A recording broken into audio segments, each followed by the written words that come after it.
السلام علیکم ورحمۃ اللہ وبرکاتہ۔ الحمد للہ وکفا وسلام علی حبیبہ المصطفیٰ، اما بعد فاعوذ باللہ من الشیطان الرجیم، بسم اللہ الرحمن الرحیم۔ ان اللہ وملائکتہ یصلون علی النبی یا ایہا الذین آمنوا صلوا علیہ وسلموا تسلیما۔ اللہم صل علی سیدنا مولانا محمد معدن الجود والکرم وآلہ واصحابہ الکرام وابنہ الکریم وبارک وسلم۔ بسم اللہ الرحمن الرحیم۔ فَإِذَا قَضَيْتُمُ الصَّلَاةَ فَاذْكُرُوا اللَّهَ قِيَامًا وَقُعُودًا وَعَلَى جُنُوبِكُمْ فَإِذَا اطْمَأْنَنْتُمْ فَأَقِيمُوا الصَّلَاةَ إِنَّ الصَّلَاةَ كَانَتْ عَلَى الْمُؤْمِنِينَ كِتَابًا مَوْقُوتًا وَلَا تَهِنُوا فِي ابْتِغَاءِ الْقَوْمِ إِن تَكُونُوا تَعْلَمُونَ فَإِنَّهُمْ يَعْلَمُونَ كَمَا تَعْلَمُونَ وَتَرْجُونَ مِنَ اللَّهِ مَا لَا يَرْجُونَ وَكَانَ اللَّهُ عَلِيمًا حَكِيمًا۔ صدق اللہ مولانا العظیم۔ پھر جب تم نماز پڑھ چکو تو اللہ کی یاد کرو کھڑے اور بیٹھے اور کروٹوں پر لیٹے۔ پھر جب مطمئن ہو جاؤ تو حسب دستور نماز قائم کرو۔ بے شک نماز مسلمانوں پر وقت باندھا ہوا فرض ہے، اور کافروں کی تلاش میں سستی نہ کرو۔ اگر تمہیں دکھ پہنچتا ہے تو انہیں بھی دکھ پہنچتا ہے جیسا تمہیں پہنچتا ہے، اور تم اللہ سے وہ امید رکھتے ہو جو وہ نہیں رکھتے، اور اللہ جاننے والا حکمت والا ہے۔ یہاں سے نمازی کے متعلق آیات ہیں جو پچھلی تفسیر میں آپ نے سماعت کیا کہ حالت جنگ میں نماز کیسے پڑھی جائے اور حالت سفر میں نماز کیسی پڑھی جائے۔ پچھلی تفسیر میں یہی دو باتوں پر گفتگو ہوئی تھی کہ سفر شرعی کسے کہتے ہیں۔ اگر بندہ اپنے گھر سے 92 کلومیٹر کے آگے جاتا ہے تو یہ اس کا سفر شرعی ہے۔ سفر کی حالت میں وہ 4 رکعت والی فرض نماز کو 2 میں تبدیل کر کے پڑھے گا، یعنی 2 ہی نماز پڑھے گا، 2 رکعت پڑھے گا۔ اور فجر اور مغرب چونکہ فجر میں 2 ہے، مغرب میں 3 ہے، اس میں قصر نہیں ہوتی، یہ پوری پڑھی جائے گی۔ تو یہ سفر کی حالت کی نماز کا تذکرہ ہے، اور سنتیں اور نفل پوری پڑھی جائیں گی چاہیں تو، اور اگر وقت نہیں ہے تو وہ نفل کے برابر ہے، ساری سنتیں چاہے تو وہ چھوڑ بھی سکتا ہے۔ رہی بات حالت جنگ کی، جس کو نماز خوف بھی کہا گیا ہے۔ نماز خوف، جب مد مقابل سامنے کھڑے ہو جائیں حملہ کرنے کے لیے، اس وقت فوج کو 2 حصوں میں تقسیم کر کے ایک حصہ 1 رکعت نماز پڑھے گا، پھر وہ واپس آئیں گے، پھر یہ جائیں گے 1 رکعت نماز پڑھیں گے، پھر واپس آئیں گے، پھر پہلے والے جا کر اپنی دوسری رکعت کمپلیٹ کریں گے، وہ آئیں گے، پھر دوسرے والے جا کر اپنی دوسری رکعت کمپلیٹ کریں گے۔ یہ نماز خوف کا طریقہ ہے حالت جنگ میں۔ اس کا تذکرہ ہو گیا۔ اس کے بعد اب رب تبارک و تعالیٰ ارشاد فرماتا ہے کہ جب تم نماز مکمل کر لو تو پھر اللہ کا ذکر کرو، کھڑے ہو کر، بیٹھ کر یا کروٹوں پر لیٹ کر۔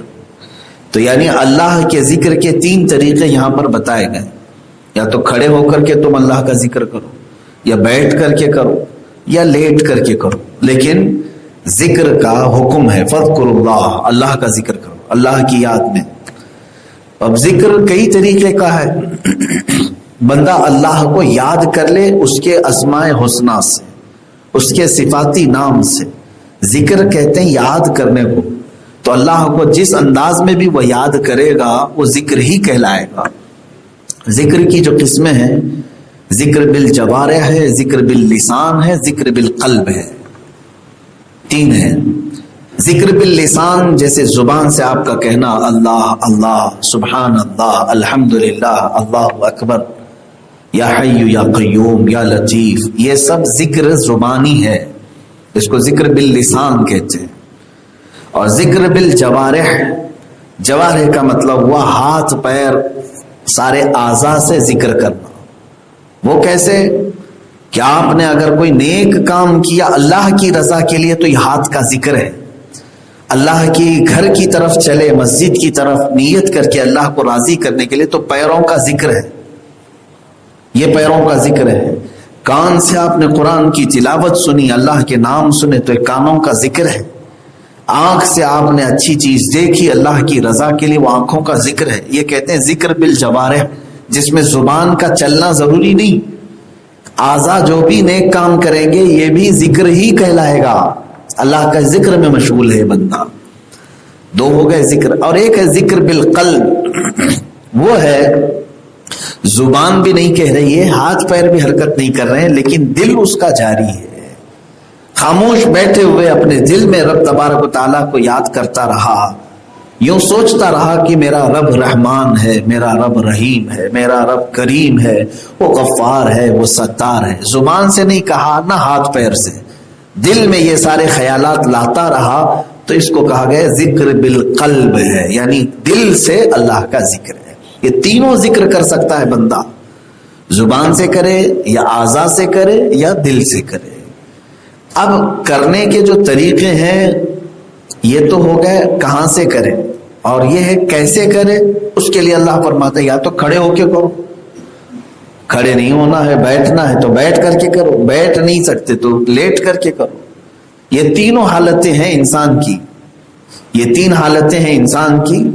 ان میں اللہ تبارک و تعالیٰ نے فرمایا قیاما وقعودا وعلی جنوبکم، کھڑے ہو کر، بیٹھ کر یا کروٹوں پر لیٹ کر۔ بعض لوگ اس کی مخالفت کرتے ہیں، ذکر پاک جیسے صوفیہ اکرام کے طریقے ہیں الگ الگ ذکر کرنے کے۔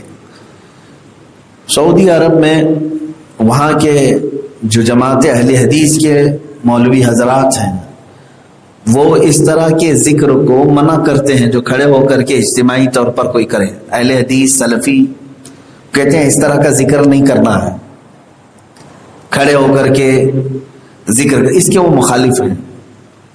اچھا، بیٹھ کر کے بھی اگر اجتماعی طور پر ذکر کرتے ہیں تو اس کے بھی وہ مخالف ہیں۔ ان کا کہنا ہے کہ بس اکیلا آدمی کہیں پر بھی ذکر کرے، لیکن قرآن کے اعتبار سے اللہ تبارک و تعالیٰ نے یہ تینوں حالتیں بتائی، تم کھڑے ہو کر کے بھی کر سکتے ہو، بیٹھ کر کے بھی کر سکتے ہو، سو کے بھی کر سکتے ہو۔ اسی سے یہ بات بھی سمجھ میں آتی ہے، رسول پاک صلی اللہ تعالی علیہ وسلم کی بارگاہ میں سلام پیش کرنا، سلام جب پیش کرتا ہے تو کیا کہتا ہے معلوم ہے؟ حضور صلی اللہ تعالی علیہ وسلم پر جو سلام پیش کیا جاتا ہے وہ در حقیقت اللہ کی بارگاہ میں دعا کرنا ہے۔ ہم دعا کرتے، درود پڑھیں آپ، درود میں کیا ہے؟ اللہم صلی علی سیدنا محمد، اے اللہ ہمارے آقا محمد صلی اللہ علیہ وسلم پر رحمت نازل کر، درود بھیج۔ ہم تو یہ کیا کر رہے ہیں؟ دعا کر رہے ہیں۔ حضور پر جو درود ہے نا وہ در حقیقت دعا ہے اللہ سے، ہم اللہ سے کہہ رہے ہیں کہ اے اللہ تو رحمت نازل فرما۔ الدعاء هو الذکر، اور فرمایا گیا دعا ہی یہ ذکر ہے۔ اس کا مطلب ہوا درود پڑھنا بھی کیا ہوا؟ ذکر ہے۔ درود بھی کیا ہے؟ ذکر ہے۔ اب اس درود پڑھنے کا کوئی سسٹم ہوگا؟ جو لوگ یہ کہتے ہیں کہ تم لوگ نماز کے بعد کھڑے ہو کر مدینے کی طرف منہ کر کے کیوں درود پڑھتے ہو، سلام پڑھتے ہو، ان کے لیے قرآن کی یہ آیت کافی ہے۔ اللہ نے فرمایا نماز مکمل ہو جائے تو کھڑے ہو کر کے ذکر کرو، یا بیٹھ کر کے کرو، یا لیٹ کر کے کرو، جس کی جیسی طاقت ہے ویسے کرے۔ ہمیں کھڑے ہونے میں ادب زیادہ لگتا ہے، کھڑے ہو کر کے ادب کرتے ہیں۔ جس کو بیٹھ کر کے کرنا ہے وہ بے ادب نہیں ہے، وہ اس کی اپنی استطاعت کے مطابق۔ تو بہرحال حضور اکرم صلی اللہ تعالی علیہ وسلم کی بارگاہ میں درود بھیجنا یہ بھی ایک طرح کا ذکر ہے، ذکر ہے۔ الدعاء هو الذکر، دعا کرنا بھی کیا ہے؟ ذکر ہے، اللہ کو یاد کرنا۔ اب یہاں پر ایک اور مسئلہ میں آپ کو بتا دوں، اللہ کے ذکر میں کیا کیا ہے۔ دیکھیں بعض لوگ اب یہ سوال کریں گے آپ سے، حضور پاک صلی اللہ تعالی علیہ وسلم کی نماز تو نماز ہے، فرض نماز ہو گئی، چلے جاؤ بس کافی ہے۔ بعض لوگ یہی کہتے ہیں تم لوگ نماز پڑھتے ہو، پھر تسبیح پڑھتے ہو، پھر دعا پڑھتے ہو، پھر الگ الگ وظیفے کرتے ہو، یہ سب کہاں سے؟ یہ سب بدعتیں ہیں جو تم نے اپنے طریقے سے شروع کیا ہے۔ بعض لوگ اس کو یہی کہتے ہیں بدعت ہے. قرآن کے حکم پر عمل کرنے کو بدعت نہیں کہا جاتا. اب اس آیت کا کیا مطلب ہے؟ میں صاف صاف ترجمہ کر رہا ہوں، آپ خود بتائیں. فَإِذَا قَضَيْتُمُ الصَّلَاةَ، جب تم اپنی نماز مکمل کر چکے، جب تم نماز پڑھ چکو، فَاذْكُرُوا اللَّهَ قِيَامًا وَقُعُودًا وَعَلَى جُنُوبِكُمْ، اللہ فرما رہے تو پھر اللہ کا ذکر کرو کھڑے ہو کر، بیٹھ کر یا لیٹ کر. جب نماز کمپلیٹ ہو جائے، نماز مکمل ہو جائے، تب قرآن کہہ رہا ہے کہ اللہ کا ذکر کرو. میرے عزیزو، اس آیت سے ہی ثابت ہو گیا کہ نمازوں کے بعد دعا کرنا، تسبیح پڑھنا، یا پھر ہم تسبیح یہاں پر پڑھتے ہیں سبحان اللہ وبحمدہ سبحان اللہ العظیم، یہ کوئی نیا عمل اور بدعت نہیں، بلکہ یہ قرآن پاک کے حکم کے مطابق ہے. اللہ نے فرمایا نماز کمپلیٹ ہونے کے بعد تم ذکر کرو. ہاں، یہ اور بات ہے کہ آپ کوئی بھی ذکر کر سکتے ہیں. نماز ہونے کے بعد آپ الحمدللہ الحمدللہ پڑھیں، اللہ اکبر پڑھیں، سبحان اللہ پڑھیں، جو آپ کو میسر ہو وہ ذکر کریں آپ. لیکن انکار نہ کریں کہ نماز کے بعد یہ ذکر کہاں سے آیا. قرآن کا حکم ہے کہ نماز حکم مکمل ہو جائے تو اللہ کا ذکر کرو. اب ایک حدیث میں یہ بھی سنا دیتا ہوں. نماز پڑھ لی آپ نے، یہ تو تمہارا فرض تھا جو تمہارے اوپر باندھا ہوا ہے. نماز تو پڑھ لیا، اس کے بعد اللہ سے اگر کچھ مانگا نہیں، دعا ہی کیا ہے؟ ذکر ہے. دعا بھی کیا ہے؟ ذکر ہے. اللہ سے مانگا نہیں، دعا نہیں کیا، کچھ بھی اپنے لیے یا آخرت کے لیے، دنیا کے لیے، مومنین کے لیے، کسی کے لیے دعا نہیں، فوراً بھاگ گیا. فرمایا گیا کہ اللہ تبارک و تعالیٰ اس بندے سے ناراض ہوتا ہے جو اس کے گھر میں آیا اور اس سے کچھ سوال نہیں کیا، مانگا نہیں. دیکھیں اللہ تعالیٰ کی شان عطا کیسی ہے. دنیا والے مانگنے سے ناراض ہوتے ہیں، ارے پھر آ گیا مانگنے کے لیے، ایک بار دے بھی دیا، دوسری بار اس کو راستہ پھیر لیتے ہیں، ارے یہ سامنے کرے گا، سامنا ہوگا اس کا، پھر یہ مانگ لے گا. مانگنے والے سے تو دنیا منہ پھیر لیتی ہے، اور وہ رحمان ہے، نہ مانگنے پر ناراض ہو رہا. نہیں مانگو گے اللہ سے تو وہ ناراض ہے. فرمایا گیا کہ اللہ تعالیٰ ناراض ہوتا ہے اس بات پر کہ اس بندے کو اب میری حاجت نہیں رہ گئی، یہ بندہ اب میرا محتاج نہیں ہے جو مجھ سے سوال نہیں کرتا. اسی لیے بزرگوں نے فرمایا کم از کم مسجد سے نکلنے سے پہلے اتنا تو کہہ جاؤ، ربنا آتنا فی الدنیا حسنہ وفی الآخرۃ حسنہ وقنا عذاب النار. 3 چیزوں کو اس میں مانگ لیتے ہو تم. اے ہمارے رب، دنیا میں جو اچھائیاں ہیں وہ عطا کر دے، آخرت میں جو اچھائیاں ہیں وہ عطا کر دے، اور جہنم کے عذاب سے مجھے بچا لے. بس اتنا تو کہہ کے جا سکتے ہو. یہ تمہارا سوال ہے اللہ کی بارگاہ میں، اور اسی کو ذکر کہا گیا ہے. یہ کیا ہے؟ الدعاء هو الذکر، دعا ہی ذکر ہے. بہرحال اب یہاں پر اللہ تبارک و تعالیٰ نے فرمایا پھر جب تم مطمئن ہو جاؤ تو نماز قائم کرو. بے شک نماز مومنین پر وقت باندھا ہوا فرض ہے. وقت باندھا ہوا فرض یہاں پر کیوں کہا گیا؟ وقت باندھا ہوا فرض ہے، اس کا مطلب ہے کہ ایسا نہیں ہے کہ تمہارے اوپر 5 نمازیں فرض کیا ہے اللہ نے، 1 گھنٹے میں پوری 5 نمازیں پڑھ کے چلے گئے اور پھر پورا دن چھٹی ہو گئی. ایسا تو نہیں، بلکہ ہر نماز کا ایک وقت متعین ہے، اسی وقت میں وہ نماز پڑھو گے تو ادا ہوگی. آپ ایسا تو نہیں کرتے نا، دن بھر کا کھانا صبح کھا کر کے نکل جاتے ہو، ناشتہ بھی، دوپہر کا بھی، رات کا بھی، اور اگر لمبا جانا ہے تو کل کا بھی کھا کے نکل گئے. ایسا تو نہیں ہے. اپنے اپنے اوقات پر جب آپ کی ضرورت ہے اسی اعتبار سے آپ کھاتے. ایسا بھی تو آپ زندگی میں نہیں کرتے آگے میرا 4 دن کا سفر ہے، آج ہی پورا سو لیتا ہوں، باقی 3 دن جاؤں گا. سو بھی لوگے تو پھر بھی اپنے وقت پر نیند آنی ہے. تو انسان کی زندگی کو دستوراً اس طرح سے بنایا گیا ہے کہ وہ اپنے اپنے اوقات پر ہی ان چیزوں کا تقاضا کرتی ہے. بلا تشبیہ و بلا تمثیل نماز اللہ تبارک و تعالیٰ کی طرف سے باندھے ہوئے وقت پر فرض ہے. جب وہ وقت آئے گا تبھی فرض ہے. مثال کے طور پر ابھی آپ کے اوپر فجر کی نماز فرض نہیں.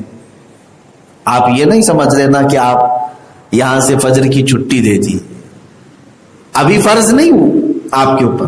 جیسے ہی صبح صادق شروع ہوئی، صبح صادق کا وقت شروع ہوا تو آپ سب کے اوپر، میرے اوپر فجر کی نماز فرض ہو گئی۔ یعنی مثال کے طور پر آج رات میں اگر ہم میں سے کسی کا انتقال ہوا تو ہم سے یہ فجر کے بارے میں سوال نہیں کیا جائے گا کہ تو وہ فجر کی نماز کیوں چھوڑ کے آیا، کیوں؟ اس لیے کہ وہ ابھی ہمارے اوپر فرض ہوئی نہیں۔ وقت جیسے ہی داخل ہوگا نماز فرض ہو جائے گی۔ تو اسی لیے قرآن میں کہا گیا ہے کہ باندھا ہوا وقت، یعنی یہ نماز جو ہے وقت باندھا ہوا فرض ہے، معین وقت پر فرض ہے۔ اب ہر ایک کا وقت کیا ہے اس کی تحقیق مسلمانوں کو ہونا چاہیے۔ ہر مسلمان یہ تمام چیزیں، مسائل ضروری ہیں وہ سیکھ لے۔ نمازوں کے اوقات، اب تو سب آلہ جات آ گئے، مشینیں آ گئی، گھڑیاں آ گئیں، تقویم ہے، کیلنڈر ہے، ان تمام چیزوں سے وہ اپنے نمازوں کے اوقات معلوم کر رہا ہے۔ پھر بھی قانون اسے معلوم ہونا چاہیے۔ قانون کیا ہے؟ فجر کی نماز کا وقت کب شروع ہوتا ہے، کب ختم ہوتا ہے، یہ اسے معلوم ہو۔ ظہر کی نماز کا وقت کب شروع ہوتا ہے، کب ختم ہوتا ہے، یہ اسے معلوم ہو۔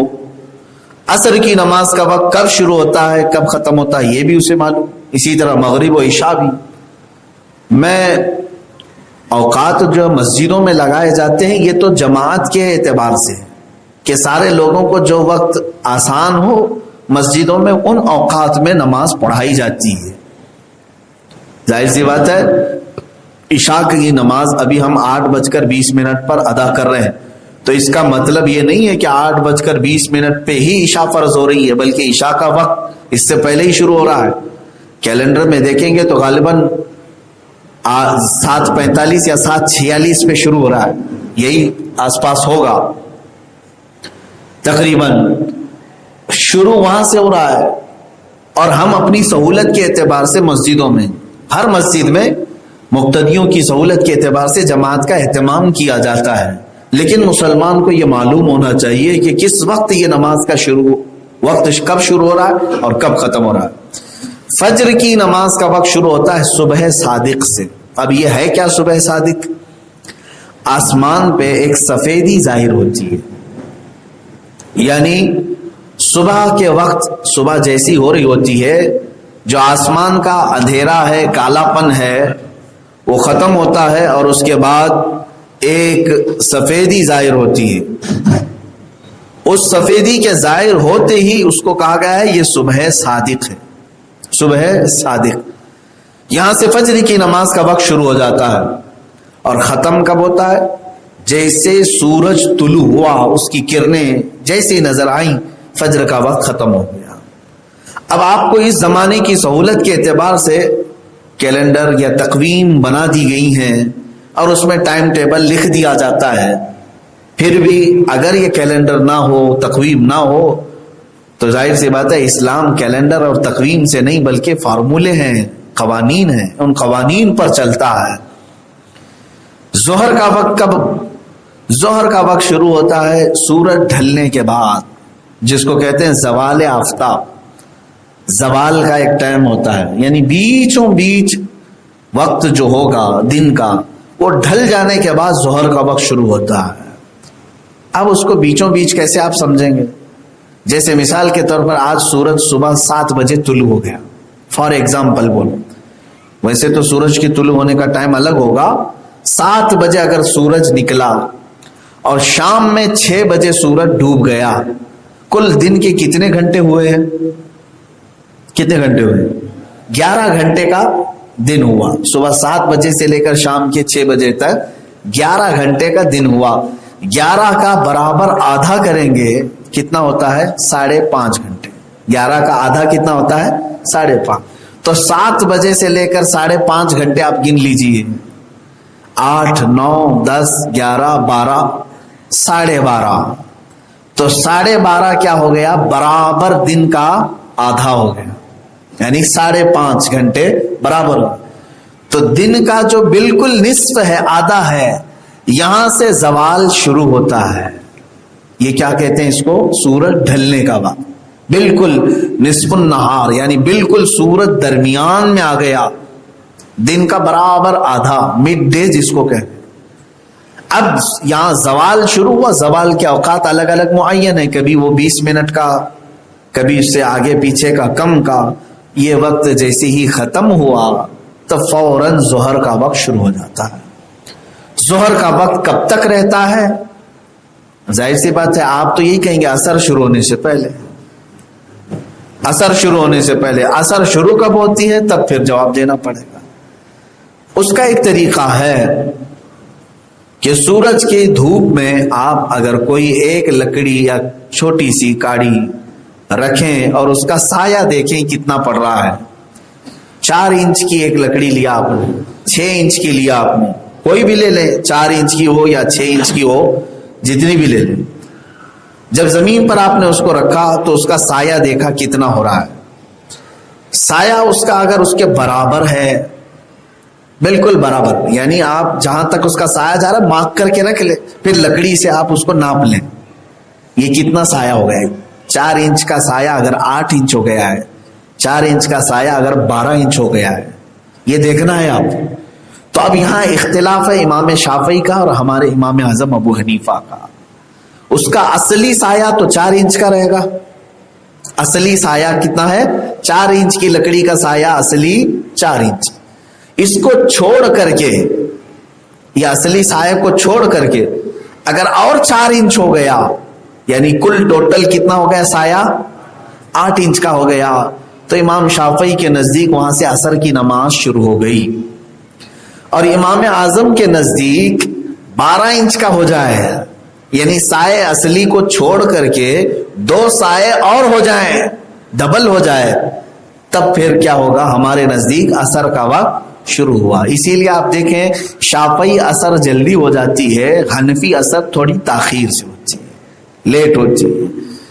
یہ اماموں کے درمیان حدیث پاک کو ہی لے کر کے، کیونکہ حدیث پاک میں ہے سائے اصلی کے علاوہ 2 سائے ہو جائیں، ہر چیز کا سایہ جب 2 ہو جائے تو عصر کا وقت شروع ہوگا، حدیث میں ہے ہر چیز کا سایہ جب 2 ہو جائے، ڈبل ہو جائے۔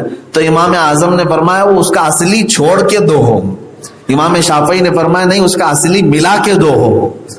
تو یہاں پر دونوں امام اپنے اپنے اجتہاد پر صحیح ہے، شافعی اس پر عمل کرے، حنفی اس پر عمل کرے۔ بہرحال کب تک رہتا ہے عصر کا وقت؟ سورج ڈوبنے تک رہتا ہے، مغرب کے وقت تک عصر کا وقت رہتا ہے۔ یعنی سورج ڈوبنے میں ابھی 4 منٹ باقی ہیں، 5 منٹ باقی ہیں، تب بھی تمہاری عصر اگر باقی ہے تو پڑھ لو، نماز آپ کی ہو جائے گی، ادا نماز ہوگی۔ جان بوجھ کر کے تاخیر کرنا گناہ ہے، کسی بھی نماز میں مکروہ ہے، لیکن ٹائم ہے آپ کے پاس، سورج ڈوبنے سے پہلے 2 منٹ بھی باقی ہیں، عصر پڑھ سکتے ہو، پڑھ لو۔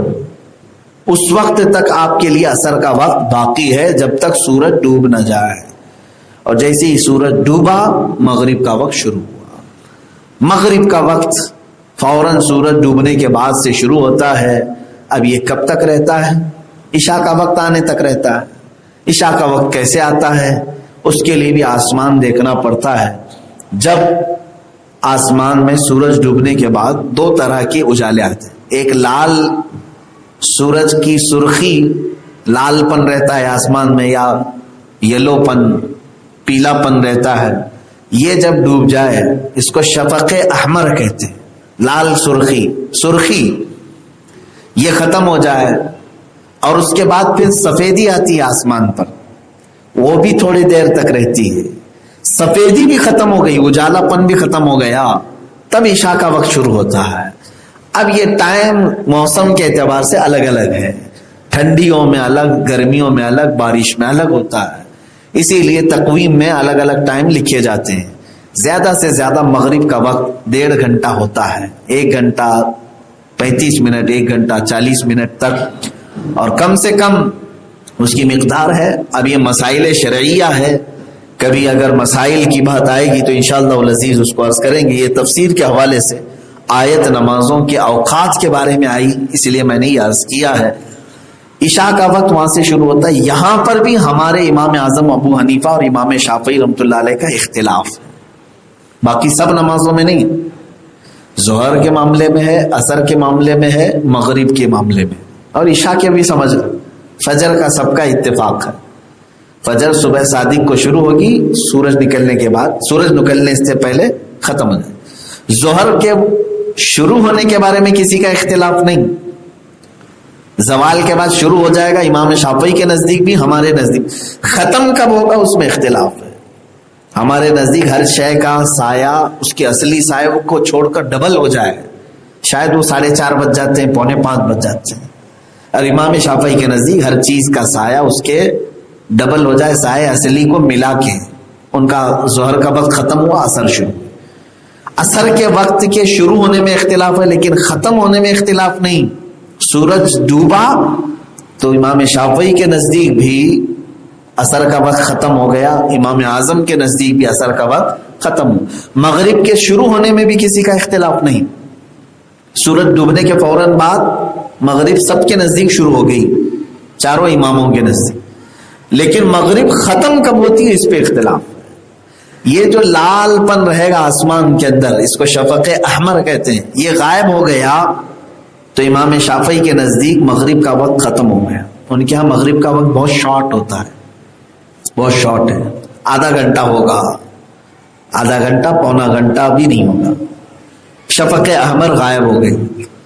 اور ہمارے امام اعظم ابو حنیفہ رحمۃ اللہ علیہ کے نزدیک شفق احمر کے بعد شفق ابیض, سفیدی آتی ہے آسمان پر, وہ سفیدی بھی ختم ہو گئی اور کالا ہو گیا آسمان, اندھیرا ہو گیا. تب پھر مغرب کا وقت ختم ہو جاتا ہے, عشاء کا وقت شروع ہوتا ہے.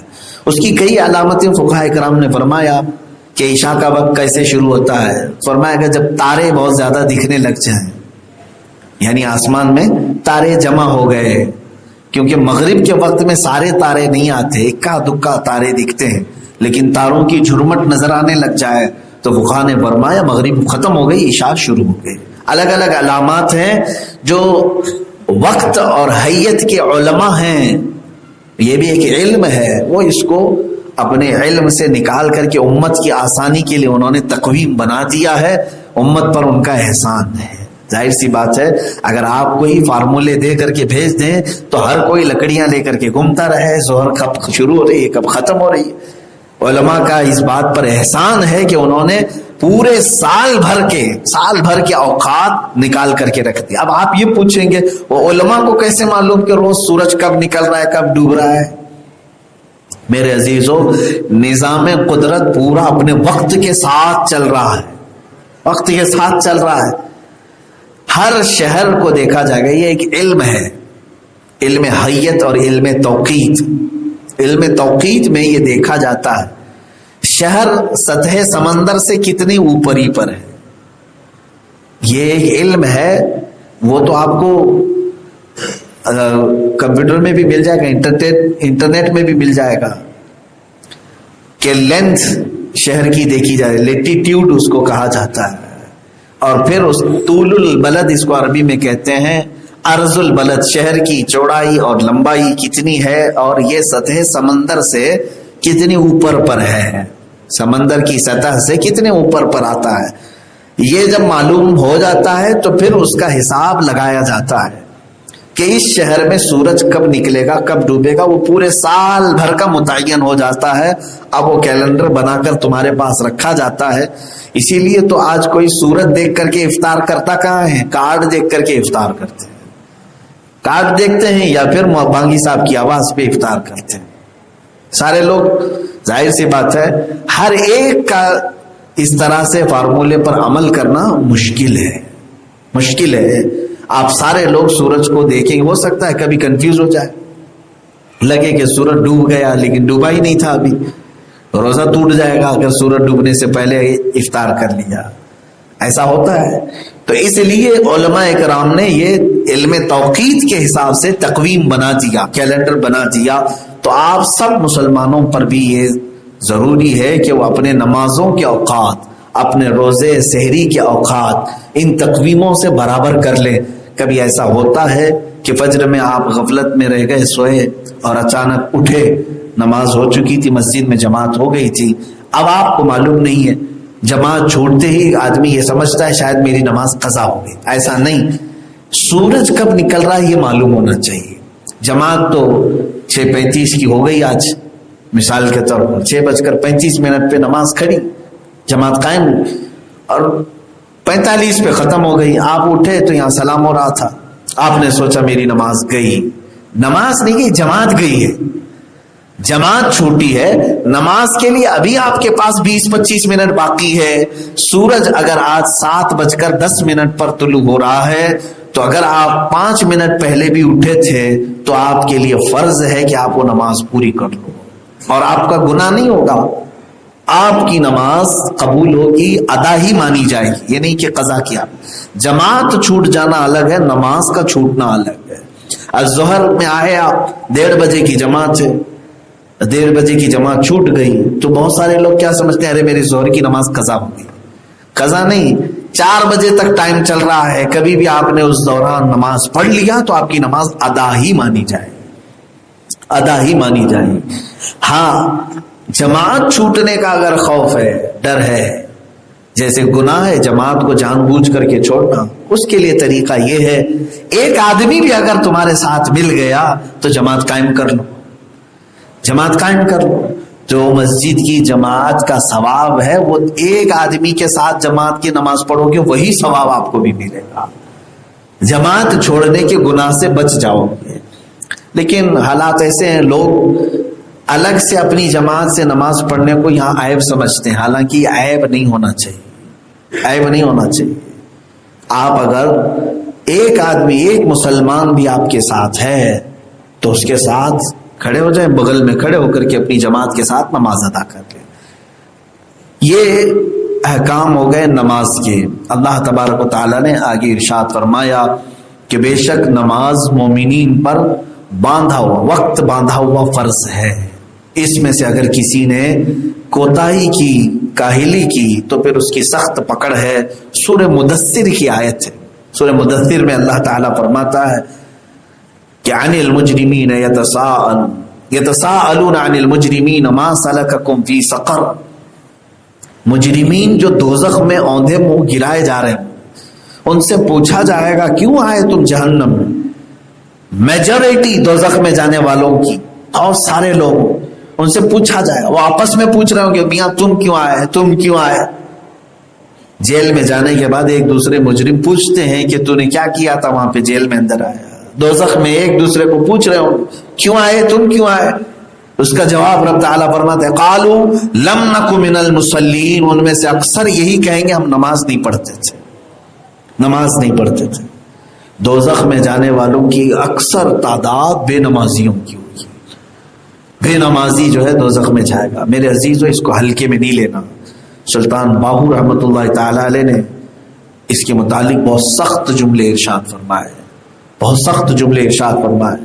بلکہ فرمایا گیا کہ جو نماز کو جان بوجھ کے ترک کرتا ہے وہ بت پرستوں کے ساتھ اٹھایا جائے گا. من ترک الصلاۃ متعمدا فقد کفر. جو جان بوجھ کر کے نماز ترک کرتا ہے وہ کفر کے قریب پہنچ گیا ہے, کفر کے قریب پہنچ گیا ہے. نماز حق اور باطل کے درمیان فرق کرنے والی باؤنڈری کا نام ہے. تمہارے اور کافروں کے درمیان فرق کیا چیز ہے؟ تمہاری ٹوپی نہیں, داڑھی نہیں, کرتا جبہ نہیں. فرمایا گیا ہے کہ نماز باطل اور حق کے درمیان فرق کرنے والی چیز کا نام ہے, اور جس نے اس کو ڈھا دیا گویا کہ اس نے سب برابر کر دیا. من ترک الصلاۃ, یہ رسول کریم صلی اللہ تعالی علیہ وسلم کی حدیث ہے, الصلاۃ عماد الدین من اقامها فقد اقام الدین ومن ترکها فقد هدم الدین. میرے آقا فرماتے ہیں نماز دین کا پلر ہے, ایک ستون ہے. پورا دین جس پر کھڑا ہے اس میں ایک ستون ہے یہ نماز. جس نے نماز قائم کیا وہ اپنا دین قائم کیا ہوا ہے, اور جو نماز ترک کیا اس نے اپنے دین کو ڈھا دیا, گرا دیا. اس نے دین تمہارا گر جائے گا. عزیزان اکرامی وقار, نمازوں کے معاملات میں جو لوگ بہت ہی سستی برتتے ہیں اور کاہلی برتتے ہیں, سوچتے ہیں پڑھ لیا جائے گا, پڑھ لیا جائے گا. یاد رکھیں دوسرے معاملات بعد میں پوچھے جائیں گے, سب سے پہلے قیامت میں تمہاری نماز کا ہی سوال ہوگا. دوسری چیزیں تو بعد میں آئیں گی, پہلا سوال تمہارے لیے یہ نمازوں کا ہوگا. روز محشر کے جان گداز بود، اولی پرسش کے نماز بود۔ قیامت کا دن جو جان پگھلا دینے والا ہوگا، سب سے پہلا سوال تمہاری نماز کے بارے میں ہوگا۔ اس سے گئی گزری زندگی کیوں گزارے ہیں بندہ، کہ جس زندگی کے بارے میں فرمایا گیا ہے کہ خنزیر سور بھی روزانہ پناہ مانگتا ہے بے نمازی سے، اور شکر کرتا ہے کہ اے اللہ تو نے خنزیر بنایا، نجس العین بنایا، لیکن بے نمازی تو نہیں بنایا، بے نمازی تو نہیں بنایا۔ نماز چھوڑنے والا اس سے بھی زیادہ گیا گزرا آدمی ہے۔ میرے عزیزو، اللہ رب العزت کا یہ حق ہے، حقوق اللہ میں تم گرفتار ہو جاؤ گے اگر نمازوں کو ترک کرتے ہو، اللہ کا حق مارتے ہو۔ اس نے تمہیں ساری نعمتیں دی، سارے انعامات دیے، اور تم اسی کی بارگاہ میں جھکنے میں پس و پیش کرتے ہو، سستی آتی ہے، کاہلی آتی ہے۔ اچھا، اب ایک بات یہ بھی بتا دیتا ہوں، تم ایمان پر ہو یا منافقت آ گئی ہے، نفاق آ گیا ہے، کیسے پتہ چلے گا؟ منافق ہونا ایک بہت بڑی ذلت ہے، یہ کافروں سے بھی بڑا عذاب ہے اس کو۔ منافقت یعنی دکھتا مسلمان ہے، ہوتا کافر ہے، اس کو منافق کہتے ہیں نا۔ تو نفاق اگر آ جاتا ہے تو کیسے پتہ چلے گا؟ قرآن کی آیت ہے، ان المنافقین یخادعون وهو خادع وَإِذَا قَامُوا إِلَى الصَّلَاةِ قَامُوا كُسَالَىٰ۔ بے شک منافقین اللہ کو دھوکہ دینا چاہتے ہیں، اللہ کو دھوکہ دینا چاہتے ہیں۔ اللہ تبارک و تعالیٰ ان کے لیے خفیہ تدبیر فرماتا ہے، ان کے لیے کافی ہے۔ اور آگے میں قرآن یہ کہتا ہے، بے شک منافقین جب نماز کے لیے کھڑے ہوتے ہیں تو سستی اور کاہلی سے کھڑے ہوتے ہیں۔ سستی اور کاہلی سے جو نماز پڑھتا ہے اس کے بارے میں قرآن کہہ رہا ہے اس کے اندر منافقت آ گئی ہے۔ ہاں، نماز تو پڑھ رہا ہے لیکن سستی اور کاہلی سے۔ اور پہلے پارے کی آیت ہے وَإِنَّهَا لَكَبِيرَةٌ إِلَّا عَلَى الْخَاشِعِينَ۔ اللہ سے جو ڈر نہیں رکھتا اس کے لیے نماز بھاری ہو جاتی، اس کے لیے بھاری ہے نماز۔ منافق کے لیے نماز بہت بوجھل چیز ہے۔ ہاں دیکھا ہے، آپ ٹرائی کر لینا، ایک ایک گھنٹے کا جیم ورک اس کے لیے بھاری نہیں پڑتا، پسینہ پسینہ ہو جاتا ہے، 2 سجدے بھاری ہو جاتے ہیں۔ اس میں کون سی محنت ہے؟ جھکنا ہے اور اٹھنا ہے اللہ کی بارگاہ میں۔ مجھے بتاؤ، کیا لوہا لے کے جھکنا ہے؟ کیا بوریا لے کر کے جھکنا ہے؟ جب تم سجدے میں جا رہے ہو تو تمہارے اوپر 50 کلو کا کوئی لوہا رکھا جاتا ہے؟ کچھ نہیں ہے، لیکن یہ بھاری پڑ جاتا ہے۔ کیوں؟ قرآن نے کہا یہ بھاری ہے، کبیرتن انہا لکبیرت، بے شک نماز ضرور بھاری ہے اس پر جو اللہ کا ڈر نہیں رکھتا۔ اللہ کا جو ڈر نہیں رکھتا اس پر یہ نماز بھاری ہے۔ جو بے خوف ہوتا ہے وہ کون ہوتا ہے؟ کہا گیا وہ منافق ہے، اللہ سے نہیں ڈرنے والا منافق ہے۔ اب میرے عزیزو، نماز کے متعلق جو لوگ اس طرح کی حرکتیں کرتے ہیں وہ باز آ جائیں۔ دنیاوی بہت ساری مصیبتیں جھیلتے ہیں، طاقت کی، قوت کی، سب چیزیں۔ دیکھیں 10-10 گھنٹے لوگ گاڑیوں میں بیٹھ کر کے ڈرائیونگ کرتے ہیں، کیا ایک کٹھن کام نہیں ہے؟ مزدور تھیلے اٹھاتے ہیں، دن کے 8 گھنٹے ڈیوٹی دیتے ہیں، دنیا کے چند پیسوں کے لیے وہ مزدوری کرتے ہیں، پوری بوجھل چیزیں اٹھاتے ہیں۔ عورتیں کئی ایسی ہیں جو 2-3 گھنٹے تک کپڑے دھلتی رہتی ہیں، کمر ٹیڑھی ہو جاتی ہے، کئی لوگوں جھاڑو جھاڑتی ہیں۔ اتنی محنت کے کام ہے یہ۔ ان سارے محنت کے کاموں میں مجھے بتاؤ نماز کیا ان کے برابر کی محنت کا کام ہے؟ بہت سکون والا کام ہے۔ کھڑا ہوتا ہے سکون سے، رکوع کرتا ہے سکون سے، سجدہ کرتا ہے سکون سے، کوئی دقت کی بات نہیں، لیکن شیطان اس کو بھاری بنا کے پیش کرتا ہے۔ وہ عورتوں سے پوچھو ذرا، جو دن بھر جھاڑو جھاڑ کر، کپڑے دھو کر، پوچھا مار کر، کھانا پکا کر تھک جاتی ہیں اور روتی رہتی ہیں، بہت کام تھا، بہت کام تھا، اور وہ سب کر جاتی ہیں، بولتی نہیں، کرنا تو ہے، بوجھل ہے پھر بھی کر رہی ہے۔ نماز اتنی آسان ہے لیکن اسے چھوڑے بیٹھے۔ تم نے اگر کپڑے نہیں دھوئے تھے، گھر میں کچرا نہیں جھاڑا تھا، تو قیامت میں سوال نہیں ہوگا کہ گھر کو تم نے ایسا کیوں رکھا تھا، لیکن نماز چھوڑا تھا، ایک ایک وقت کے بارے میں سوال ہوگا۔ یہ تو بہت آسان بنایا تھا اللہ نے تیرے لیے، دین آسان ہے میرے عزیزوں، دین بہت آسان ہے۔ اس آسانی کو چھوڑ کر کے یہ بندہ مصیبت کو لے لیا، لیکن آسانی کو دیکھ ہی نہیں رہا ہے۔ آپ دیکھیں وہ جاگنگ کرنے والوں پر بھی مجھے بڑی وہ ہوتا ہے، تعجب ہوتا ہے۔ میاں کئی ایسے لوگ ہیں بتاتے ہیں کہ ہم 10 کلومیٹر چلتے ہیں دن بھر، صبح جاتے ہیں 10 کلومیٹر، اور مسجد سے گھر جو ہے نا آدھا کلومیٹر بھی نہیں، آدھا کلومیٹر بھی نہیں۔ اللہ کی بارگاہ میں آنے کے لیے تمہیں کون سے کیڑے کاٹ رہے ہیں، کون سی تکلیف آ رہی ہے؟ صبح فجر کے وقت جو لوگ کہتے تھے کہ نیند نہیں کھلتی، ان کو جاگنگ کے لیے، واکنگ کے لیے، سوئمنگ کے لیے، جم کے لیے برابر وقت آنکھیں کھلتی ہیں۔ اپنے جسمانی طاقت کو برقرار رکھنے کے لیے ساری آنکھیں کھلتی ہیں۔ وہی اگر کسی کی جاب لگ گئی، آفس میں 7 بجے جانا ہے، تو اس کی آنکھ تو 6 بجے کھلی ہوئی ہے۔ وہ نہا بھی رہا ہے، کپڑے بھی دھو رہا ہے، کپڑے پہن بھی رہا ہے، اور گھر والوں کو بھی اٹھایا ہوا ہے، بیوی کو بھی محنت پہ لگایا ہوا ہے، لیکن نماز کے لیے نہیں کر پا رہا۔ تو کیا یہ اللہ کو دھوکہ دینے والی معاملات نہیں ہے جس کو قرآن کہہ رہا ہے ان المنافقین یخادعون اللہ؟ منافق اللہ کو دھوکہ دینا چاہتے ہیں، اللہ کے ساتھ ناانصافی کرنا چاہتے ہیں۔ تم سارے مشکل کام، محنت کے کام سب کر لے جاتے ہو، جو اللہ نے آسان رکھا ہے اسے چھوڑ دیتے ہو، آسان رکھا۔ اچھا اگر رب تبارک و تعالیٰ حکم فرما دیتا کہ تم دن میں 100 رکعت پڑھو تو کیا کرتے؟ یا چلو معراج کی شب اگر موسیٰ علیہ السلام بار بار مل کر کے میرے نبی صلی اللہ علیہ وسلم سے 50 کو کم کرا کے 5 تک نہیں لائے ہوتے، کیا کرتے؟ 50 نمازیں دن میں کس حساب سے ادا کریں گے؟ گھنٹے پر اگر اس کو ڈیوائیڈ کرے تو آدھے گھنٹے سے بھی کم میں ایک نماز آ جائے۔ یوں نماز پڑھے، پھر گئے، پھر اذان ہوئی، پھر یوں گئے، پھر اذان ہوئی۔ 24 گھنٹے کی بات کر رہا ہوں، پھر سوتے کب، کھاتے کب، کام کب کرتے؟ 50 وقت کی نمازیں۔ ہاں میرا رب اگر چاہتا تو کرتا، حکم فرما دیتا، کیونکہ ہو سکتا ہے تم یہ سوچ رہے ہو اللہ تعالیٰ چاہتا 50 تو پڑھتا کون، لیکن ساتھ میں اگر وہ یہ بھی قانون لگا دیتا کہ 50 فرض کر رہا ہوں، ایک بھی چھوڑو گے تو تمہارے کان جھڑ جائیں گے، دوسری چھوڑو گے تو ناک جھڑ جائے گی، تیسری چھوڑو گے تو دانت جھڑ جائیں گے، تو پھر سب برابر پابندی سے کرتے۔ ڈر تھا لوگوں کو، سب کرتے، لیکن وہ رحمان ہے، رحیم ہے، اس نے دار الامان میں بھیجا، دار العمل میں بھیجا، اور یہ فرما کر کے بھیجا لا اکراہ فی الدین، ہم دین میں کوئی زور زبردستی نہیں کرتے۔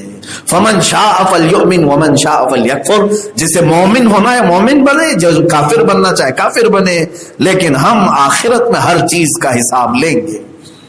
ایمان والے کو بھی اس کے اعمال صالحہ دکھائے جائیں گے، اور کافر کو اور بدبخت کو بھی اسے برے اعمال کا بدلہ چکھنا ہوگا۔ عزیزان گرامی وقار، یہاں پر بے نمازی کے لیے اللہ تبارک تعالیٰ نے فوراً پکڑ نہیں رکھی۔ اس کا مطلب یہ مت سمجھو میں برسوں سے نہیں پڑھ رہا، میرا کچھ بھی نہیں ہو رہا ہے، تم دلیل مت بنانا اس کو۔ میری دکان بھی اچھی چل رہی ہے، بزنس بھی سب ٹھیک ٹھاک چلتا ہے، گھر میں بھی سب پیسے ہی پیسے ہیں، میں کون سی نماز پڑھ رہا ہوں؟ بعض لوگوں کو ایسا لگتا ہے، نہیں پڑھ کر کے بھی سب اچھا ہی تو چل رہا ہے، کیا فرق پڑتا ہے؟ ڈرو، یہی منافقت کی علامت ہے۔ جو اللہ سے نہیں ڈرتا، قرآن کہتا ہے تم یہ مت سمجھنا کہ اللہ نے تمہیں تمہارے اچھائیوں کی وجہ سے آزاد چھوڑا ہے، بلکہ مولا فرماتا ہے انما نملی لہم لیزدادوا اثما، ہم اس لیے انہیں ڈھیل دیتے ہیں تاکہ یہ اور گناہ کر لیں، اور گناہ کر لیں، اور اس کے بعد رب تعالیٰ فرماتا ہے پھر ہم اچانک ان کی پکڑ کریں گے، دردناک عذاب میں گرفتار کریں۔ ڈھیل جو ملتی ہے وہ تمہاری اچھائیوں کی وجہ سے نہیں ہے، نماز نہیں پڑھ رہا پھر بھی کھانا مل رہا ہے اس لیے نہیں، اللہ تعالیٰ پھر جلال میں سارے راستے کھول دیتا ہے، جتنا تجھے عیش کرنا ہے سب کر لے، سب کر لے، دنیا میں جو تجھے عیش چاہیے سب کر لے، پھر اللہ تبارک و تعالیٰ آخرت کی ہر نعمت سے محروم فرمائے گا، ہر نعمت سے محروم فرمائے گا۔ یہاں تک کہ فرمایا گیا کہ بے نمازی پر جنت کو حرام کر دیا گیا ہے، حرام کر دیا گیا ہے۔ اللہ رب العزت بخشش فرمائے، یہ اس کا فضل ہے، لیکن جو لوگ اپنی پوری نمازیں چھوڑے بیٹھے ہیں وہ پھر جنت کی طلب کیسے کرتے ہیں؟ کیا انہیں شوق نہیں ہے جنت میں جانے کا؟ کیا انہیں ڈر نہیں ہے دوزخ میں جانے سے؟ تو اپنی نمازیں کمپلیٹ کر لو۔ آج اگر صحت و سلامتی باقی ہے تو نمازیں کمپلیٹ کر لو۔ ایک بزرگ نے بہت پیاری مثال دی، وہ ایک اپنے مرید کی دکان میں آئے، بڑی بھیڑ بھاڑ تھی، گراہک لگے ہوئے تھے، فرصت ہی نہیں ملتی تھی اس کو۔ دکان میں گئے، اس نے کہا حضور آئیے تشریف لائے، مرشد آئے تھے، پیر صاحب آئے تھے، کرسی پر بٹھایا اور کام میں مصروف رہا۔ تھوڑی دیر کے بعد وہ دکان میں سے موجود ڈبے جو کچھ بھی تھے اس کو اٹھا اٹھا کے سونگھنے لگے۔ اس دکان کے مالک نے پوچھا حضور آپ یہ کیا کر رہے ہیں؟ تو انہوں نے فرمایا میں یہ دیکھ رہا ہوں کہ کہیں تو اس میں کہیں پخانا تو نہیں کرتا، پیشاب پخانا تو نہیں کرتا، اتنی بھیڑ بھاڑ ہے تیری دکان میں، گراہک تجھے چھوڑ ہی نہیں رہا ہے، میں دیکھ رہا ہوں کہ پیشاب پخانا یہاں کہیں کرتا ہے۔ اس نے کہا حضور پیشاب پخانا کوئی بھلا دکان میں کیسے کرے؟ کہاں کرتا ہے؟ کہا طہارت خانے میں جاتا ہوں۔ پھر ایک تماچا اسے لگایا اور کہا تجھے تیرے پیٹ کی غلاظت نکالنے کے لیے بھاری اوقات میں سے بھی ٹائم ملتا ہے اور تجھے تیرے رحمان کی بارگاہ میں سجدہ کرنے کے لیے وقت نہیں ملتا۔ رب ذوالجلال کے حضور آنے کے لیے کیا تو یہ دنیا کی گہما گہمی روک کر کے نہیں آ سکتا؟ وہ صحابہ تھے میرے عزیزو، لوہے کا کام کرنے والے ایک صحابی ہیں، لوہے کو گرم کیا جاتا، تپایا جاتا آگ میں، وہ جب آگ میں تبدیل ہوتا ہے تو لوہے کے ہتھوڑے کو اٹھا کر کے اس کو بینڈ کیا جاتا ہے، شکل بنائی جاتی ہے، لیکن روایات میں ہے لوہا گرم کیا ہے، آگ میں تپایا ہے، ہتھوڑا اٹھایا، ادھر سے اذان کی آواز آئی، ہتھوڑا پیچھے پھینک دیا۔ لوگ کہتے ارے ابھی گرم ہے ٹھنڈا ہو جائے گا بعد میں کر لیں، وہ کہتے نہیں، اذان کے بعد کیا ہوا کام میرے لیے حلال نہیں ہے۔ وہ ان کا تقویٰ تھا، آپ کے لیے حلال ہے اذان کے بعد کام تو کر سکتے ہو، لیکن نماز چھوڑ کر کے جو کرتا ہے تو پھر وہ اپنے رحمان کے عذاب کو اپنے گھر میں لاتا ہے، اللہ کی ناراضگی۔ حضور غوث پاک رضی اللہ تعالیٰ عنہ کی بارگاہ میں کسی نے سوال کیا اپنے گھر کی بے برکتی کا، بہت گھر میں بے برکتی ہے، آپ نے فرمایا کہاں ہے تیرا گھر؟ فرمایا فلاں راستے پر ہے، فلاں روڈ پہ۔ آپ نے فرمایا اپنے گھر پہ پردہ لگا لے، پردہ لگا لے، بغداد کی بات، اس نے پردہ لگایا گھر کو۔ پھر وہ آیا کئی دن کے بعد، کہا حضور گھر میں برکت بہت ہے، بہت برکت ہے، الحمدللہ ساری چیزیں محفوظ رہتی۔ آپ نے پردے میں کیا وظیفہ دیا تھا؟ غوث پاک نے فرمایا تیرا گھر، کیونکہ وہ مرید تھا غوث پاک کا، قادری تھا، آپ نے فرمایا تیرا گھر راستے پر تھا، کئی بے نمازیوں کی نظر تیرے گھر کے اندر پڑتی تھی تو برکت چلی جاتی تھی، برکت ختم ہو جاتی تھی۔ اس لیے میں نے کہا کہ کسی بے نمازی کے آنکھیں نگاہیں تیرے گھر کے اندر نہ پڑے، پردہ لگانے کے لیے میں نے کہا اللہ نے ان کی نظروں کی نحوست سے تیرے گھر کو محفوظ رکھا۔ جو قادری ہیں انہیں غوث پاک کا یہ فرمان سننا چاہیے، سننے سے تعلق رکھتا ہے، اور اسی لیے میرے غوث نے فرمایا پیران پیر میر میران سیدی عبد القادر جیلانی رضی اللہ تعالیٰ، وہ صرف 11ویں والے پیر نہیں ہیں جن کی نیازیں کھا کر موٹے ہو جائیں، ہاں ان کے نام پر صرف نیازیں منتیں نظریں کرنے کے لیے نہیں ہیں، وہ پیران پیر فرماتے ہیں میرے مریدین میں سے اگر کوئی بے نمازی ہے تو اسے مسلمانوں کی قبرستان میں دفن نہ کرو، مسلمانوں کے قبرستان میں دفن نہ کرو۔ یہ کون کہہ رہے؟ غوث پاک فرماتے ہیں۔ عزیزان گرامی وقار، یہ ساری باتیں وعید کی بہت ساری ہیں، یہاں تک کہ ایک حدیث میں ملتا ہے بے نمازی کو 15 طرح کے عذابات میں مبتلا کیا جائے، 15 قسم کی، اس میں سے 5 دنیا میں ہی ملتے ہیں، 5 اسے قبر میں ملتے ہیں اور 5 حشر میں ملتے ہیں۔ بڑا عذاب تو اس میں یہ ہے کہ قبر سے اٹھانے کے وقت اس کا چہرہ کالا ہو چکا ہوتا ہے جس وقت وہ اٹھایا جا رہا ہوتا ہے، اور موت کے وقت اسے بہت زیادہ خوف دل میں ڈال دیا جاتا ہے، بہت خوف ہوتا ہے۔ بے نمازی مرنا نہیں چاہتا، بہت خوف کے ساتھ مرتا ہے، نمازوں کو ترک کرنے والا بہت ڈر کے ساتھ وہ دنیا سے جاتا ہے۔ یہ عذاب دنیا مرنے کے وقت اسے دیا جاتا ہے، بلکہ بعض اوقات پر ایسا بھی فرمایا گیا کہ جو اپنے رب کا سجدہ نہیں کرتا تھا اس وقت شیطان روح نکلنے کے قریب آئے گا اور اسے اپنی عبادت کے لیے کہے گا تو وہ بندہ اس کی عبادت کر جائے گا اور کافر ہو کر کے مر جائے گا، کبھی کبھار ایسا۔ باقی رہی بات اللہ ایمان کی حفاظت فرمائے، اللہ ایمان کی حفاظت فرمائے۔ اس لیے بھی ڈر لگتا ہے کہ جو اپنے رب کی عبادت کو ہلکے میں لیتا ہے تو پھر وہ کسی اور کی بھی عبادت کر سکتا ہے۔ موت کے وقت ایسی سختی ہوتی ہے، اتنی خطرناک حالت ہوتی ہے کہ ایک قطرہ پانی کا اس کو لیے ایک ندی کے برابر ہوتا ہے، نزا کے عالم میں، سکرات کے عالم۔ ایسے وقت ایمان کی حفاظت بہت سخت معاملہ ہے، لیکن بے نمازیوں کے ساتھ ایسے معاملات ہوں۔ نماز اس کے لیے سکون بھی پیدا کرتی ہے، یہاں تک کہ فرمایا گیا قبر میں بھی اس کے لیے سکون لاتی ہے نماز، حشر میں بھی اس کی سفارش کرتی ہے نماز۔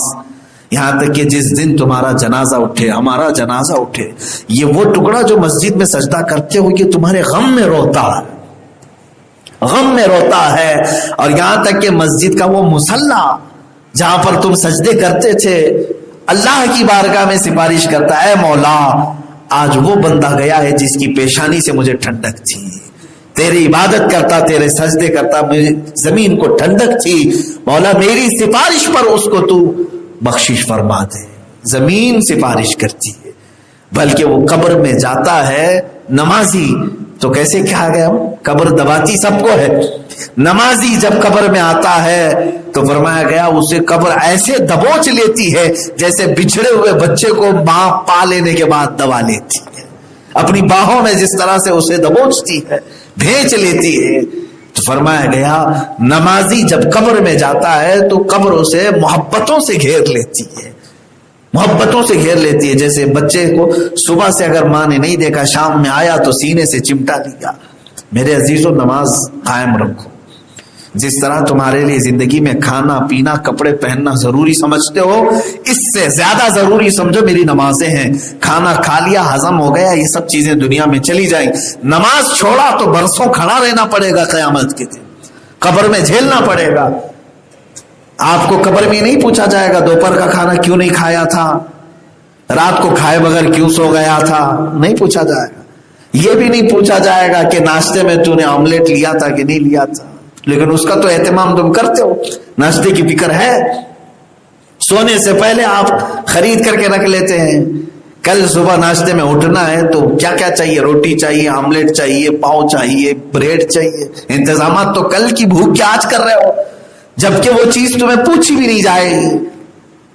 حلال اگر کھایا ہے تو اس کا حساب کیا ہے، لیکن میرے عزیزو نماز اگر ترک کیا، ایک ایک نماز کے بارے میں کتنی دیر تک کھڑا کیا جائے، بہت دیر تک کھڑا کیا جائے۔ ہمارے ایک استاد مصر میں ایک مرتبہ کا اتفاق ہے، میں آپ کو بتاؤں، معاملات وہ ایگزام کے پہلے اپنی آئی ڈی وغیرہ جمع کی جانی ہوتی، پیپر جمع کرنا رہتا ہے ایگزام سے پہلے، تو اپنی ساری چیزیں لے کر کے پہنچنا تھا۔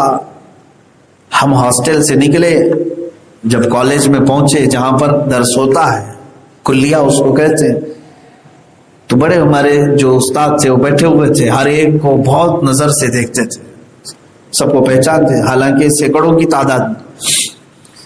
10 بجے کا ٹائم تھا، سارے لوگ جمع تھے، تو پہنچنے میں ہمارے ایک دو ساتھی تھے، وہ 10:15 یا 10:20 پر پہنچے، آئے، اور جب ہم لوگ کھڑے تھے تو ہمیں سامنے کیا اور کہا لاؤ تمہاری جو آئی ڈی ہے، پیپر ہے، سب جمع کیا۔ سب ان کا نمبر میرے ہی پیچھے تھا، ان سے کہا سائڈ میں کھڑے رہو، دوسرے اور سارے لوگوں کو سنتے رہے، سب کو لیے 11 بج گئے، 12 بج گئے، 1 بج گئے، ہم انتظار کرتے رہے۔ یہ آئے ہیں 10:30 بجے سے، 2.5 گھنٹے کی قریب ہو گئے، ان کی نہ وہ آئی ڈی لے رہے نہ پیپر لے رہے۔ ظہر کی اذان کا وقت ہوا، تب انہوں نے وہ پیپر لیے اور تنبیہ کیا، کہا کہ تم سوچ رہے ہو کہ 10-15 منٹ ہوئے یہی تمہارا گناہ ہے نا، تم تو سوچ رہے ہو کہ میں لیٹ سے آیا اس لیے مجھے اتنی دیر کھڑا کیا گیا۔ استاد نے ہمیں یہ فرمایا کہ بیٹا یہاں 15 منٹ لیٹ آئے تو 2.5 گھنٹہ کھڑا کر دیا میں نے، اور یہ تنبیہ کرنے کے لیے کہ ایک نماز اگر ترک کرو گے تو 100 سال کھڑا کر دیا جائے گا۔ تمہیں 2.5 گھنٹے میں کتنی بے چینی ہوئی، بار بار گھڑی دیکھتے تھے، بار بار بھوک کی شکایت، پیشاب کی شکایت، کیا کیا شکایتیں لے کر کے کھڑے ہوں گے نا۔ اس دن دل کو یہ بہت بات لگی، کہا کہ کچھ ایسی مثالوں سے ہمارے اساتذہ نے سمجھایا بھی تھا۔ میرے عزیزو حقیقت بات ہے، ریئل جب کھڑا ہونا ہے تب آپ کو احساس ہوگا کہ انتظار کسے کہتے ہیں۔ اگر آپ کو رب تبارک و تعالیٰ کی طرف سے اعلان ہو جائے کہ تیرا حساب ابھی ہوگا ہی نہیں، شروع ہی نہیں ہوگا، ابھی اور کھڑے رہو، اس لیے کہ تمہاری نمازیں بہت ساری باقی ہیں. تم یہ سوچتے تھے نا ابھی تو ٹائم بہت ہے زندگی میں، بعد میں دیکھ لیں گے، کر لیں گے قضا. ٹھیک ہے کھڑے رہو. 50,000 سال کے برابر کا ایک دن ہے. 1000 سال بھی کھڑا کیا جا سکتا ہے، 10,000 سال بھی کھڑا کیا جا سکتا ہے. اس کے بعد کہا جائے گا اللہ تمہارا حساب دیکھتے. کیا اس سخت موسم میں وہاں پر سورج سوا نیزے پر ہو اور زمین پیتل کی ہو، تانبے کی ہو، کھڑے ہونے کی سکت ہے ہمارے اندر، طاقت ہے؟ وہاں بے چینی کا حال اتنا برا ہوگا کہ لوگ پسینے میں ڈوب چکے ہوں، کسی کا پسینہ کمر تک، کوئی گردن تک ڈوبا ہوا ہے. اور گرمی کا حال یہ ہے کہ ان کا بھیجا پک کر کے کانوں سے ابل رہا ہوگا. لیکن موت نہیں آنی ہے، موت نہیں آئے گی. سب طرح کے عذابات جھیل لو. کچھ اہل محشر بدبو سے بھرے ہوئے ہوں گے، ننگے ہوں گے، کچھ کی زبانیں سینوں تک لٹکائی گئی ہوں گی، کسی کی شرمگاہ پر فرشتے مار رہے ہوں گے، داغ رہے ہوں گے. یہ سب چیزیں دیکھتے دیکھتے سینکڑوں سال کھڑے رہ سکو گے. اسی لیے یہ کہا گیا ہے گیا وقت پھر ہاتھ آتا نہیں، صدا دور دورہ دکھاتا نہیں. اور آج تمہارے پاس وقت ہے، نماز پڑھ لو اس سے پہلے کہ تمہاری نماز جنازہ پڑھی جائے. صلو قبل ان تصلوا علیکم، اپنی نمازیں کمپلیٹ کر لو اس سے پہلے کہ قوم تمہاری نماز پڑھتے. پھر وہی وقت آ جائے گا کہ تم پڑھتے نہیں تھے لیکن اب تمہاری نماز ہو جائے گی. اس کے بعد پھر نماز پڑھنے کا وقت ہی نہیں. بلکہ بعض روایات میں یہ ملتا ہے کہ مرنے کے بعد مردہ 1000 گڑ گڑا کر کے کہے گا کہ مولا ایک بار دوبارہ زندہ کر، میں 2 سجدے کر کے آ جاؤں، 2 رکعت پڑھ کے آ جاؤں. حکم ہوگا. اب اس دنیا میں ہم نہ شہیدوں کو لوٹا رہے ہیں نہ نبیوں کو لوٹا رہے ہیں، تیری کیا مجال. کسی کو بھی لوٹایا نہیں جائے گا، واپس نہیں آئے گا. جو ہمارے جا چکے بڑے، جو بزرگ، جو اپنے خاندانوں کے ہیں، گزر چکے، آج تک کسی کو 50 سال ہوئے ہوں گے، 40 سال ہوئے ہوں گے، کتنے سال ہوئے دفنا کر کے، کبھی وہ آئے ہمارے پاس پلٹ کر؟ یا چلو آج دفنایا تھا، کل قبر کھول کر کے کوئی آ گیا ہو؟ سنا کبھی مردہ واپس لوٹ کر کے آیا ہے اور اپنی نماز روزے کرنے لگ گیا ہے؟ نہیں ہوگا. یہی ہمارے ساتھ بھی ہوگا. ایک دن تم اندر بند ہو گئے تو پھر نہیں آ سکو گے، کبھی نہیں. نہ یہ مسجد دیکھ پاؤ گے، نہ یہ مصلے دیکھ پاؤ گے، نہ یہ اوقات تمہیں ملیں گے. آج ہی ہے تمہارے پاس وقت، اس لیے اپنی نمازیں کمپلیٹ کرو. یہ جو کچھ بھی تھی آیات بینات، مجھے آپ سب کو انذار، خوف دلانا مقصود تھا کہ اپنی آخرت کا خوف رکھو. اللہ رب العزت کہنے سننے سے زیادہ عمل کی توفیق عطا فرمائے. جس کی نمازیں باقی ہیں مولا ان کو اپنی نمازیں مکمل کرنے کی توفیق عطا